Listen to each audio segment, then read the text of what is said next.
Thank you. Okay, so over the clanking of knives and forks. And so that's a little old bio. I'm actually the Chief Medical Officer for Cook County Hospital, as you know. So, wow. But anyway, let me just tell you a little bit of story. So on Thursday, January 19th, Sarah Burke, a Canadian treasure, a pioneer in the sport of free skiing. I said on Thursday, January 19th, Sarah Burke, who was a Canadian treasure and a pioneer in the sport of free skiing, who was instrumental in getting that sport added to the next Winter Olympics, died at the age of 29. She was a resident of British Columbia, and she died from injuries sustained in a fall on January 10th at the end of a practice run she was taking in Salt Lake City, Utah. Sarah Burke was a phenomenal skier, immensely talented, tremendously enthusiastic about her sport. And if you really want to see grace in motion, you should search Sarah's name, Sarah Burke, on YouTube. She soared like an eagle, and she glided through the air effortlessly.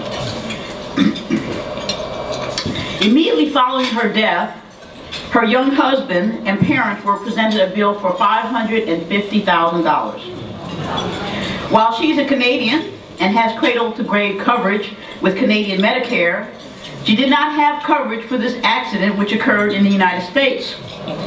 She was covered by her professional skiing organization when she participated in sanctioned events.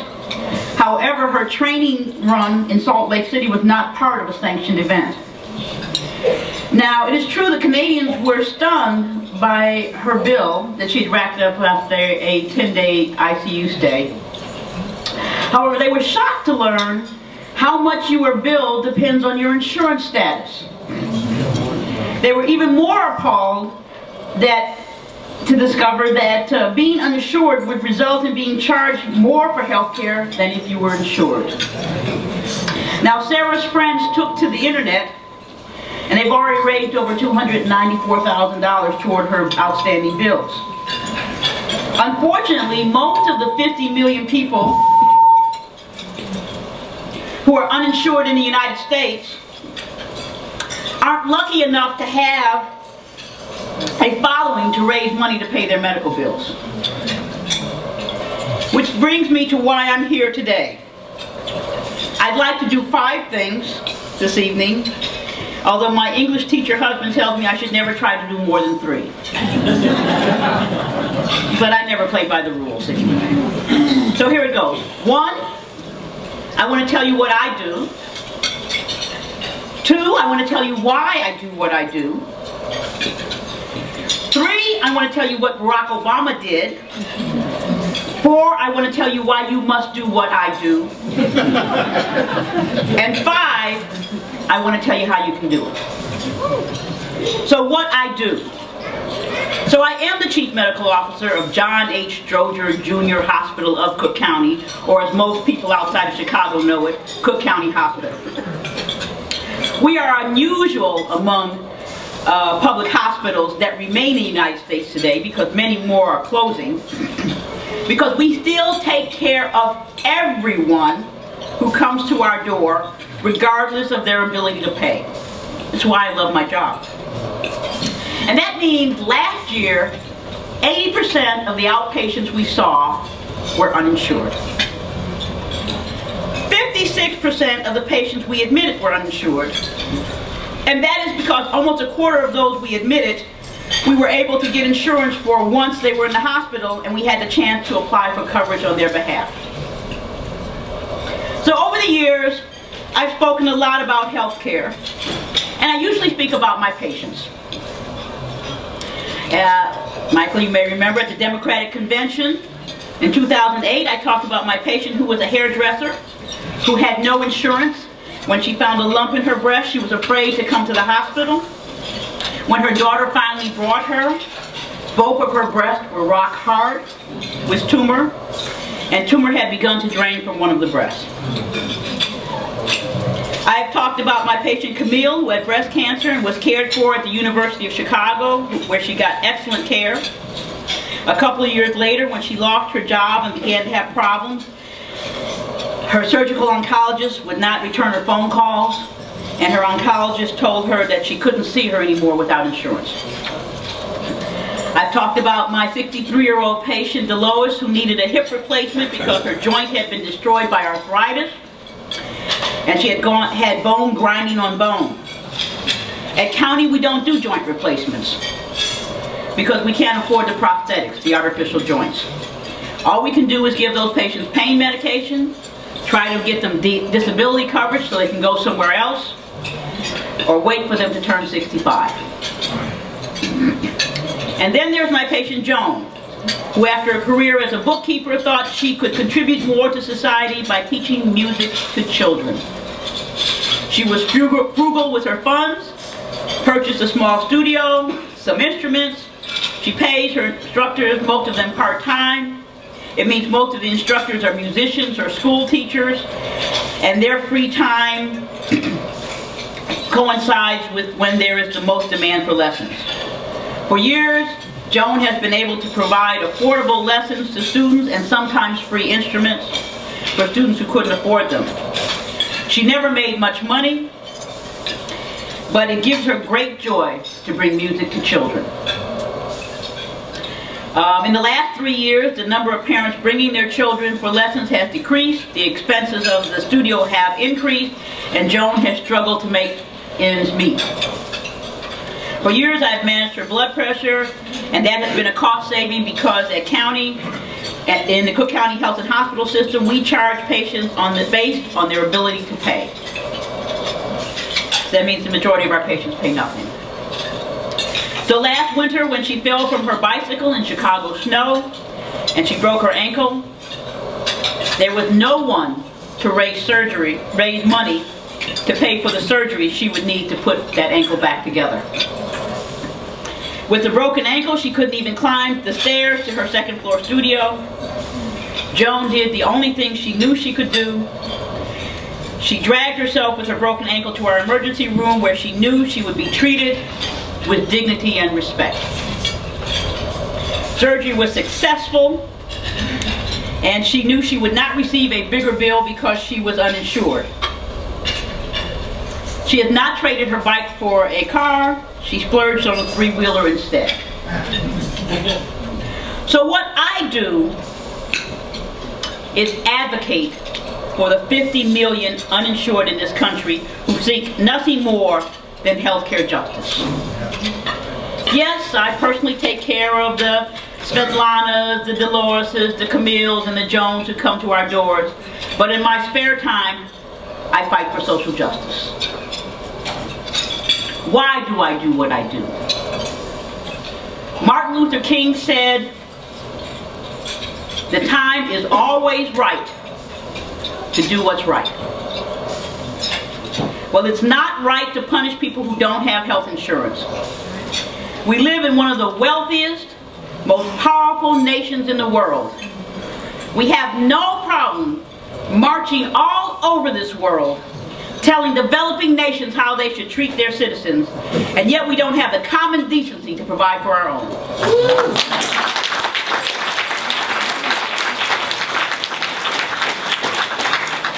We are an arrogant lot.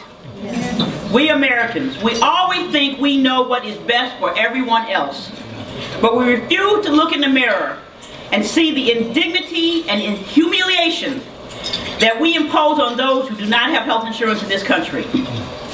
We allow the health insurance industry and the pharmaceutical industry to profit tremendously on the misfortunes of many. Most pharmaceutical companies today are multinational entities that sell the same medications in the U.S. as they sell elsewhere in the world. But in the U.S., they're able to sell these medications for twice, 3 times, sometimes 10 times as much as they sell them elsewhere. And that is because the U.S. allows them to sell medications for whatever the market will bear, while most of the rest of the world regulates the cost of medications. Why do I do what I do? Because my parents taught me right from wrong. And they taught me to fight for what is right. What we do in this country to people without health insurance is wrong. Single payer national health insurance will provide our country with health care justice, and that is right. What did Barack Obama do? Barack Obama pushed for and passed the Patient Protection and Affordable Care Act. Now let's be clear. I'm a big fan of Barack Obama. His home is less than 2 blocks from mine in Chicago. He was my state rep before he was my senator, and he's a very smart man. But at the end of the day, he is a politician, and I am a physician.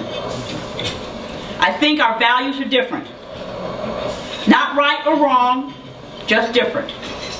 I think he's the best president we've had in a generation. But it is the job of a politician to compromise. And I happen to disagree where he has chosen to compromise. Passing the Patient Protection and Affordable Care Act was nothing short of miraculous. Every single president since Franklin Roosevelt attempted to pass legislation for national health insurance. And not one before Barack Obama had succeeded. But in The Heart of Power, David Blumenthal, the book Heart of Power, David Blumenthal chronicles the efforts of presidents from Franklin Roosevelt through George W. Bush to achieve access to health care for the American public. And he writes, major health reform is virtually impossible, difficult to understand, swarming with interest, powered by money, and resonating with popular anxiety. He quotes congressional veteran, co-chair of the 9/11 Commission, Lee Hamilton, who said, health care is so difficult because Congress is an incremental body, and health care is a non-incremental issue. PPACA, or the Affordable Care Act, as it's commonly called today, is badly flawed. It has no cost containment, and it will not address the issues of cost, access, quality. Single payer will. Why must you do what I do? The Affordable Care Act, once fully implemented, will leave 23 million people uninsured. Single payer will cover everyone. 45,000 people die each year as a result of not having health insurance, which means 180,000 more people will die before full implementation of the Affordable Care Act. Barack Obama worked hard and maneuvered a massive piece of legislation through an intellectually constipated Congress. But he did not get us what we need. We need health care justice in this country. He says we didn't make him fight for single payer. We weren't marching up the front lawn of Congress or the White House shouting for it. So there was no incentive for those inside to fight for it. We didn't lose the war to gain access to health care for all Americans. We got battered in an ugly skirmish. But we're not done.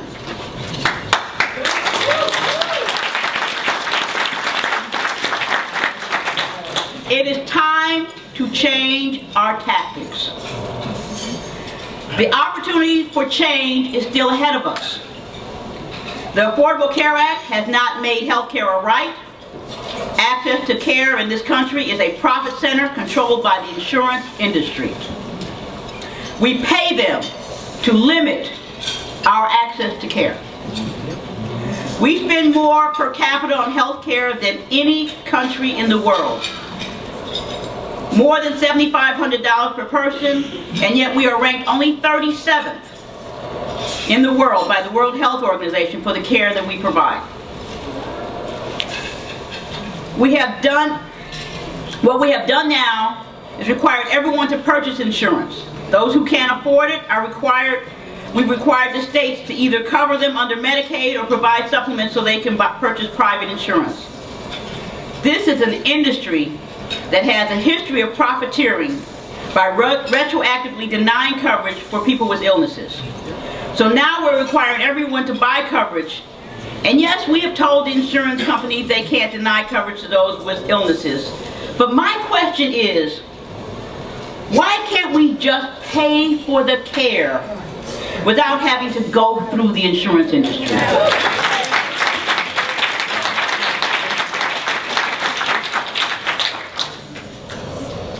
We spend enough money on health care in this country.